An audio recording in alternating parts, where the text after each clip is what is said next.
para que les podemos dar un fuerte aplauso que hacen ahí su servicio para Dios. Gracias. Si no sabes qué se siente estar acá, debes intentarlo. ¿No?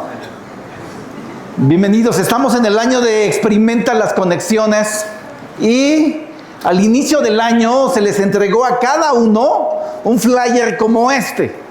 Tal vez ya lo perdiste, ya se te olvidó dónde quedó, pero ahí dábamos el plan de todo el año. Y nos centramos en la primera parte, como ya todos sabemos, en desarrollar este nuevo discipulado, en el discipulado FLAN, que ya terminamos.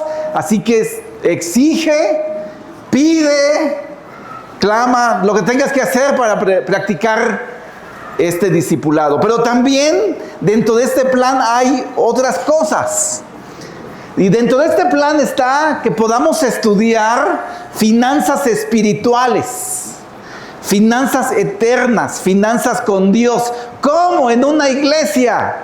Sí, y cada vez vamos entendiendo del por qué, que vamos a empezar a partir de el día de hoy y cada inicio de mes vamos a estar compartiendo esto. Pero el plan tampoco termina ahí. Más adelantito, ya avanzado el año, tenemos la propuesta de compartir, como dice el plan, un taller de matrimonio. De matrimonios, entonces espéralo para que pronto pueda darse. Y hoy el dinero se llama así: dinero, posesiones y la eternidad. Vamos a hacer un ejercicio. Imagínate que te queda 1 hora de vida para estirar las patas. 1 hora, ¿ok? Son las 10 y cachito. A las 11 te vas de este plano. ¿En qué estarías pensando? ¿En dinero? ¿En tus posesiones? ¿O en la eternidad? La verdad. Aquí en Ecatepec hablamos con la verdad. ¿En qué estarías pensando? ¿Alguien me dice? ¡Comida! ¿En dinero?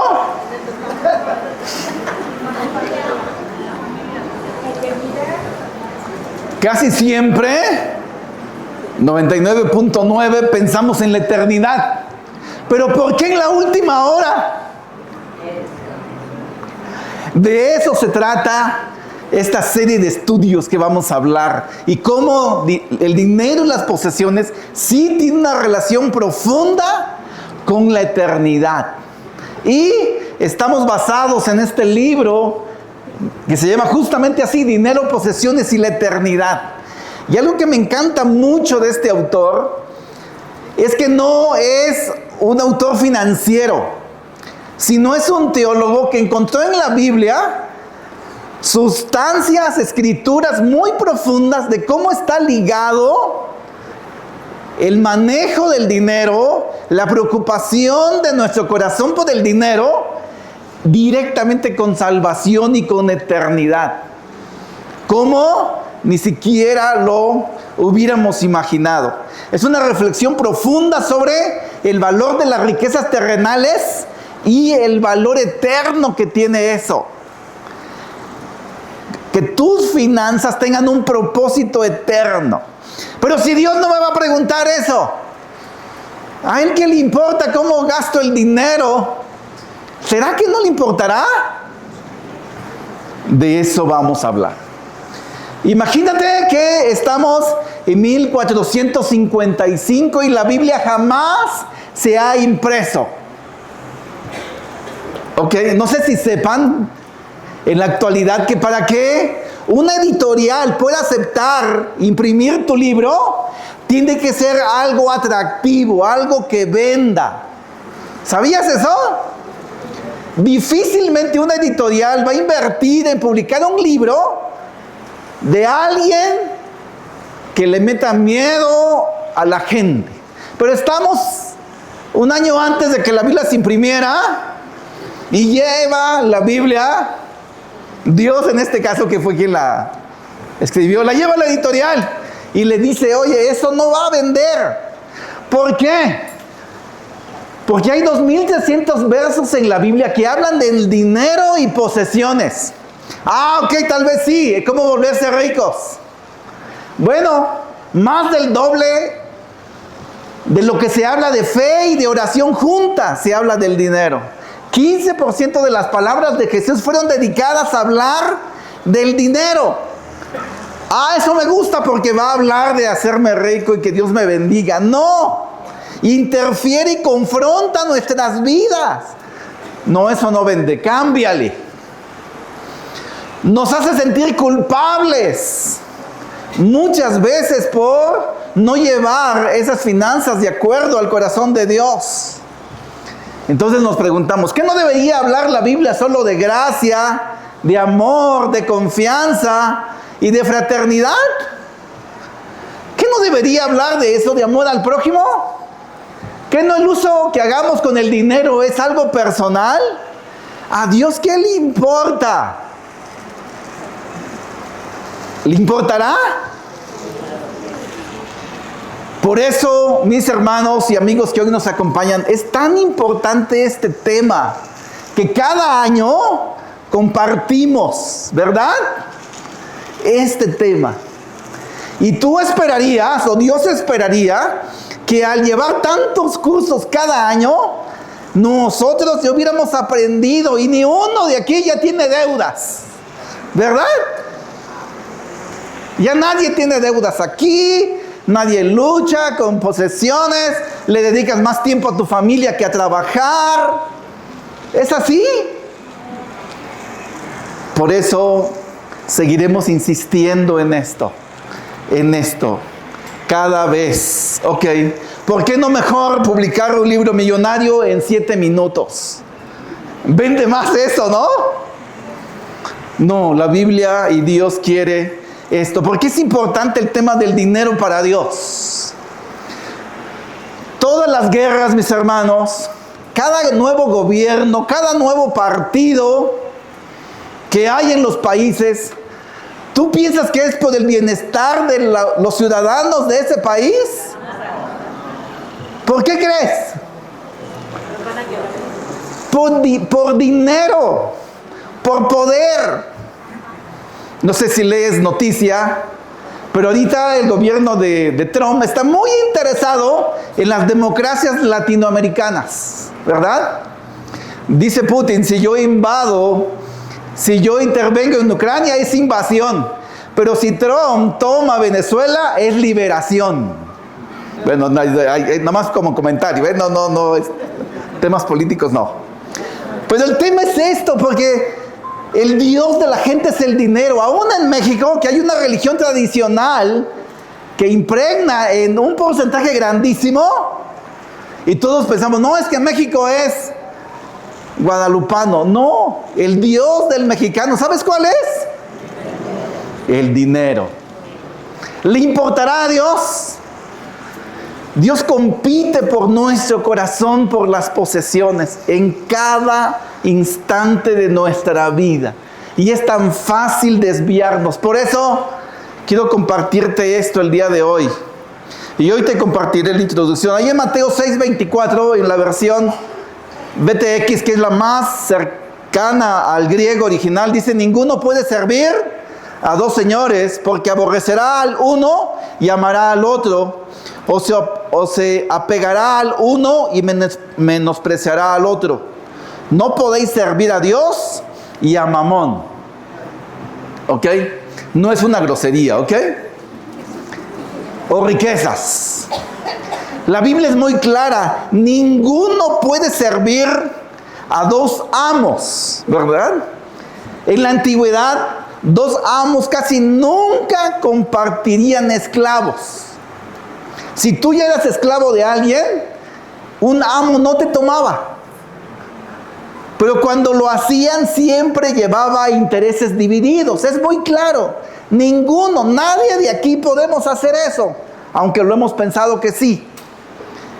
La palabra mamón proviene del término arameo mamona, que significa riquezas, dinero o posesiones materiales. Jesús lo utilizó para referirse a las riquezas mundanas cuando éstas se convierten en un Dios o un amo que esclaviza el corazón humano. Y lo puso en una dimensión muy clara: o tu corazón le pertenece a las posesiones y al dinero, o le pertenece a Dios. Y tal vez nos resulta difícil creer que es así. Tal vez a un Carlos Slim con sus millones, no, a él sí seguro lo tiene posesionado su dinero. Pero 1,000 pesos que me pagan a la quincena, no juegues. ¿Cómo va a tomar posesión de mi corazón? No, tal vez no lo has verbalizado así, pero más o menos ese es nuestro sentimiento, ¿no? El tema no es de cantidades, ¿verdad? El tema es de actitud. Y muchas veces nuestro Dios no es ese Dios verdadero. Y aún nosotros bautizados, sí, aún nosotros. Y eso confronta mucho nuestro corazón. La enseñanza principal no es que el dinero sea malo en sí mismo, ¿ok? No dejes mañana de ir a trabajar. Sino advierte sobre el peligro de dejar que las posesiones materiales se conviertan en tu amo y dicten tu moral. Ahí sí está el peligro. Que en vez de que esas posesiones tú las tengas, las posesiones nos posesionan a nosotros, válgame la expresión. Y todos, hermanos, amigos, estamos en ese riesgo, en ese filo. ¿Importa entonces hablar de dinero y posesiones? Fíjate cómo lo dice el autor del libro. Lo que hacemos con nuestro dinero afirma en voz alta a qué reino pertenecemos. ¿Hay 2 reinos? Sí, hay 2. Siempre que damos de nuestros recursos para promover el reino de Dios, votamos a favor de Cristo y en contra de Satanás. A favor del cielo y en contra del infierno. Cuando utilizamos nuestros recursos de forma egoísta e indiferente, fomentamos los objetivos ¿de quién? De Satanás. Es decir, así con toda la claridad, hay 2 reinos. ¿A cuál de esos reinos pertenecemos? De acuerdo al uso del dinero y de acuerdo a las posesiones, cómo las manejamos. Solo hay de 2. ¿Importará entonces? Mucho, ¿verdad? Vamos a ver 4 casos, mis hermanos, de cómo el dinero y la salvación están súper relacionados. ¿Ok? Vamos a verlo.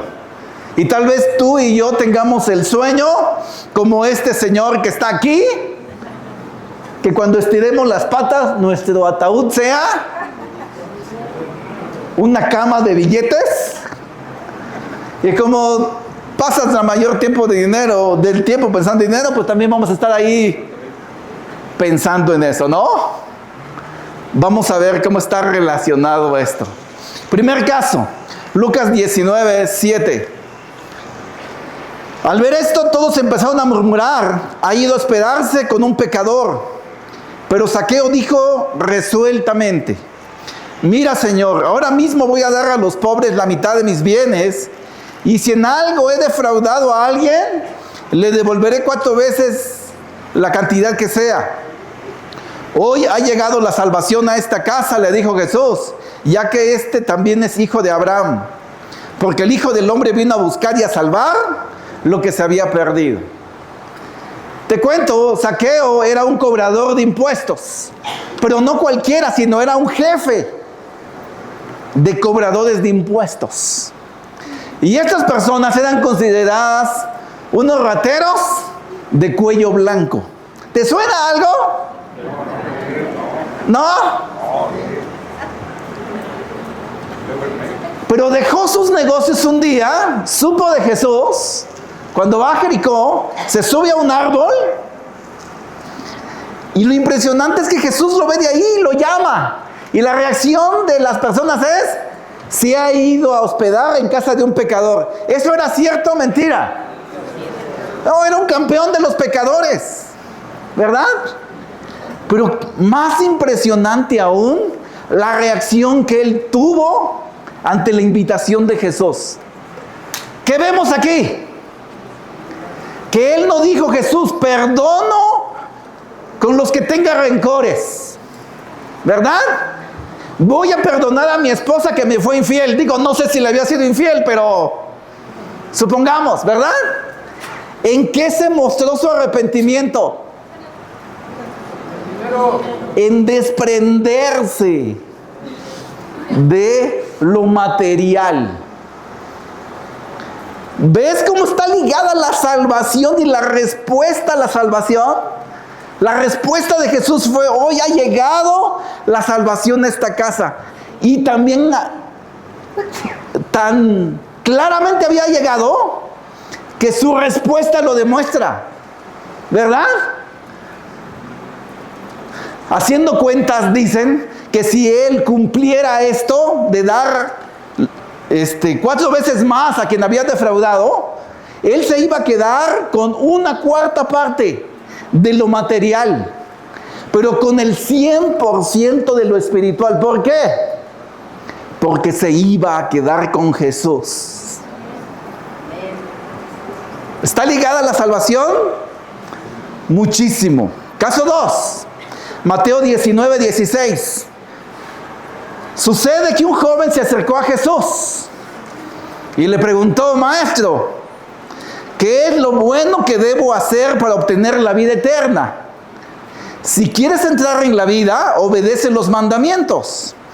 Todos esos los he cumplido, dijo el joven.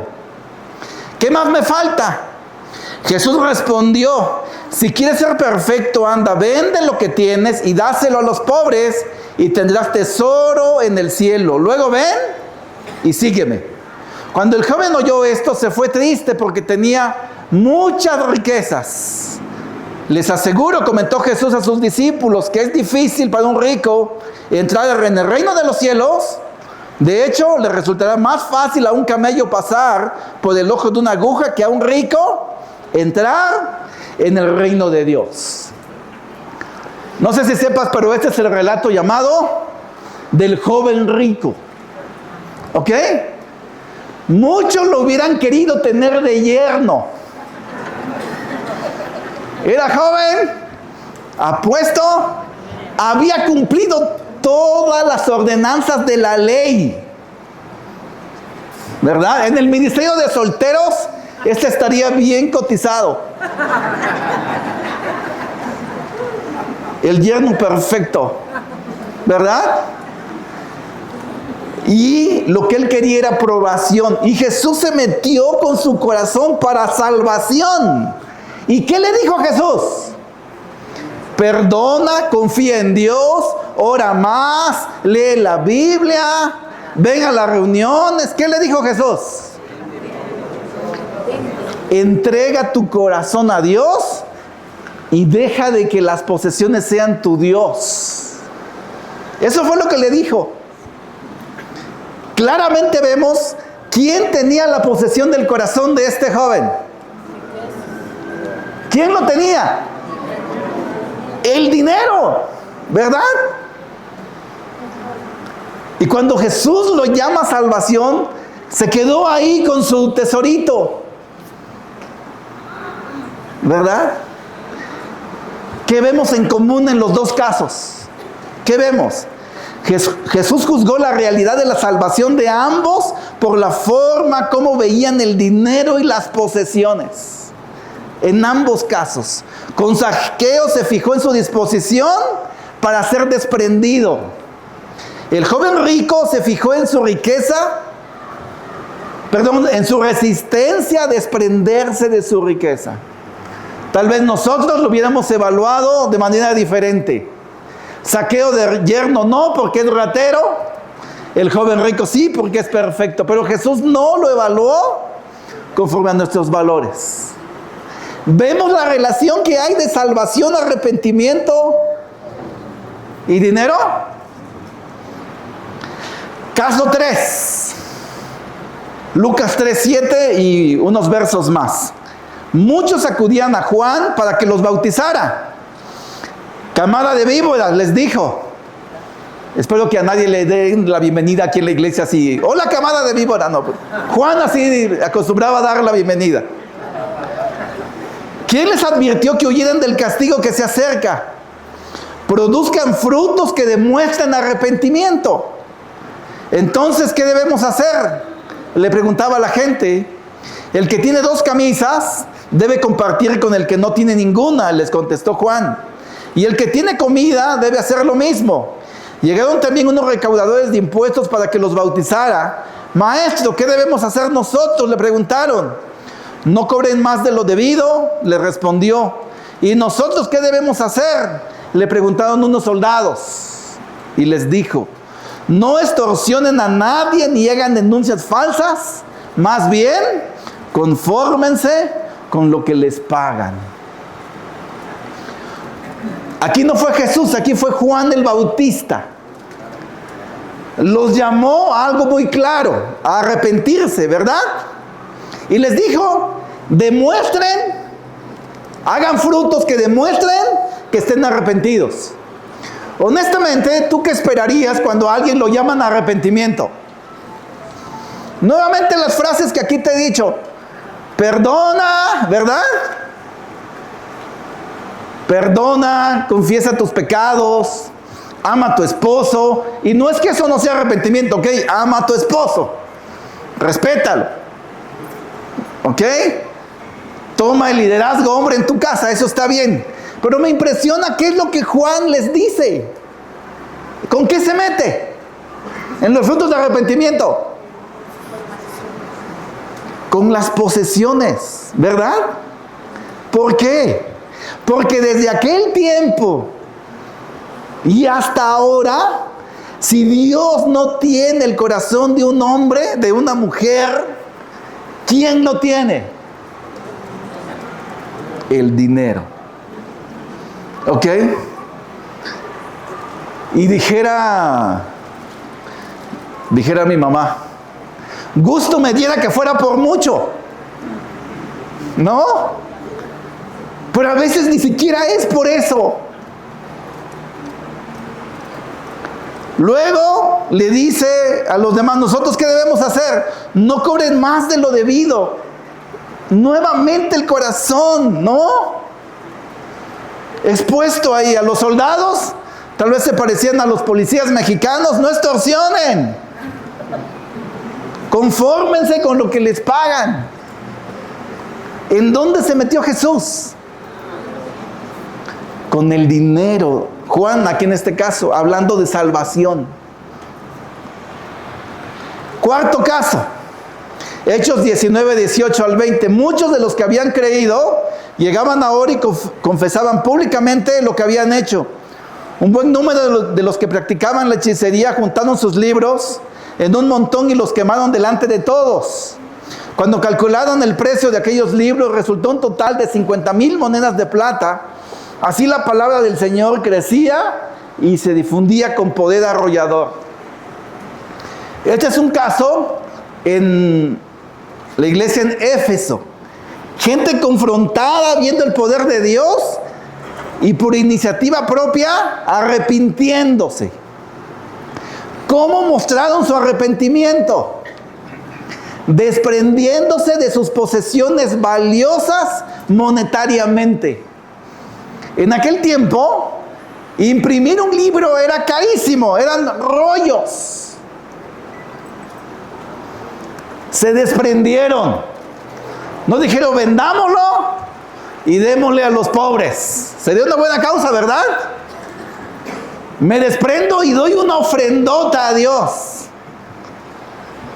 No, ¿por qué? Porque se desprendieron de lo que posesionaba su corazón. Si lo material posesiona tu corazón, Dios no lo tendrá.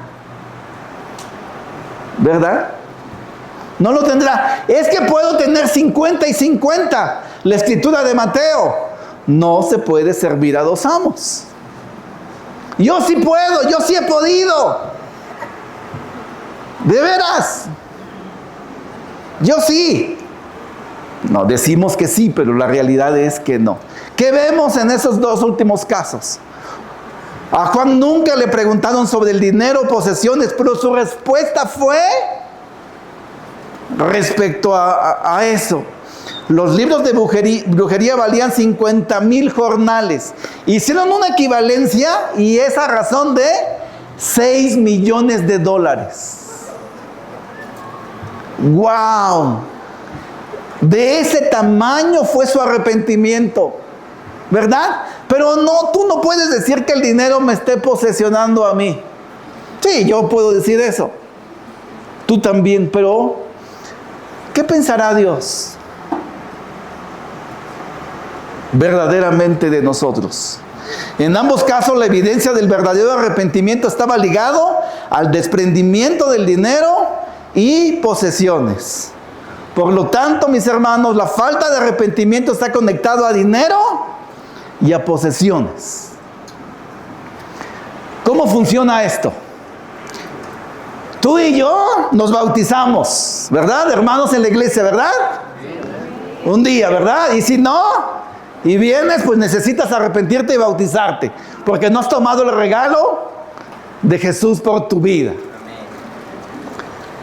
Y dijimos que Jesús era nuestro, ¿qué? Nuestro Señor y Salvador, ¿verdad? Y nos bautizamos. Y el Espíritu Santo vino a ti y eres un miembro de la familia de Dios. Pero la realidad, mis hermanos, y esto es para nosotros, en muchos de nosotros Jesús no es nuestro Señor. En muchos de nosotros el dinero ha sido nuestro Señor y ha posesionado nuestro corazón. Piénsalo, cada uno, ¿verdad? Pensémoslo profundamente. Y si está ligado con nuestra eternidad, mis hermanos, ¿qué decisión vamos a tomar? ¿Verdad? Y no nos confundamos, ¿ok? ¿Dios estará peleado con tener mucho? No. ¿Será malo tener mucho? Si así fuera, Dios sería el más malo de todo el universo, porque es el que tiene todo. ¿Verdad? Y no, Dios no es el más malo de todos. ¿Cuál es la diferencia? El corazón, la actitud con el que tomamos para respecto a lo material. Y ese es un llamado con mucho amor y con mucho respeto a tomar la expectativa de Dios por nuestras vidas. Y últimamente, mis hermanos, hay muchas cosas en donde preferimos tomar nuestra propia expectativa. Y tú y yo hemos escuchado decir, no, tú dirás eso, pero yo siento que no. Tú pensarás eso, pero yo pienso otra cosa. ¿Verdad? Pero la Biblia nos llama a vivir dentro del amor con verdad. Y con mucho amor te lo digo, porque es una verdad bíblica. O te posesiona el dinero, o te posesiona Dios. Aunque hayamos dicho que Él era nuestro Salvador y nuestro Señor. ¿Cuál es el principio de todo esto? No es para que demos más ofrenda, ese no es el principio. No, que dé más ofrenda, no. El principio de esto, mis hermanos, es arrepentimiento para salvación. Nuestra condición espiritual que sea en contra de nuestra actitud con el dinero, como lo marca aquí las dos flechas. ¿Ok? Y amigo que hoy nos acompañas acá, ¿por qué es importante hablar acerca de esto? Es que yo pensaba que iba a venir a la iglesia y me iban a hablar de tener bendiciones. Ya las tienes, ¿verdad? Tal vez no te has dado cuenta, pero ya las tienes, ¿ok? Más bien de lo que se trata es que lo material no posesione nuestro dinero, porque existe una poderosa relación entre nuestra verdadera condición espiritual y nuestra actitud en la forma en que manejamos el dinero y las posesiones. Por eso te decía al inicio que vamos a insistir e insistir en este tema. ¿Qué vemos en la iglesia hoy, mis hermanos? ¿Cuál es la realidad? Vemos seguido a discípulos que demuestran su arrepentimiento, desprendiéndose cada vez más de lo material. ¿Es lo más común que vemos? Mientras más crecemos en número, mientras más se bautizan, ¿más crecen las ofrendas? No, ¿verdad? Es común que seamos generosos con los demás. ¿Es común eso? ¿O se percibe más egoísmo, indiferencia y un gusto por lo material? ¿Cómo es? Necesitamos arrepentimiento, ¿ok? Y tú que estás más chavito y más chavita, ¿ok? Aprende de los errores que muchos de nosotros cometimos. ¿Ok? Bueno, estos son los temas que vamos a tratar después, pero solamente para terminar, quisiera que pudiéramos reflexionar en estas dos preguntas en nuestros grupos. ¿Qué piensas de que el arrepentimiento está ligado con desprenderse del dinero y las posesiones? No sé si lo habías pensado. Y también que podamos reflexionar, ¿veo las posesiones y el dinero como lo ve Dios? ¿Lo vemos? ¿Es una realidad en mi vida? Respondamos eso profundamente. A Dios le importa tanto nuestro corazón, tanto, que entregó la posesión más valiosa, ¿verdad? Entregó a Jesús. Porque tú y yo le importamos mucho. Aprendamos de ese corazón y revisemos cómo estamos viviendo. Vamos a orar. Querido Dios, gracias aún por estos temas que pueden no resultar fáciles, pero evidencian mucho la actitud de nuestro corazón y cómo estamos viviendo contigo. Padre, gracias Dios, gracias por el amor, la paciencia que nos tienes y porque te importamos tanto. Tú quieres que pasemos la eternidad contigo, que no haya nada que hoy interfiera para que esa esperanza se aleje de nosotros, Dios.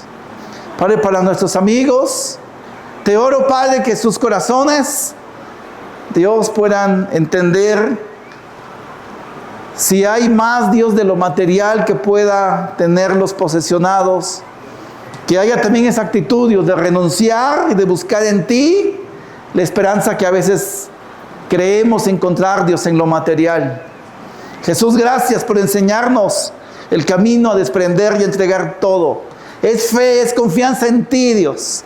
Y sobre todo, pues profundiza tanto en nuestro corazón. Gracias. En tu nombre oramos. Amén. Amén. Feliz domingo.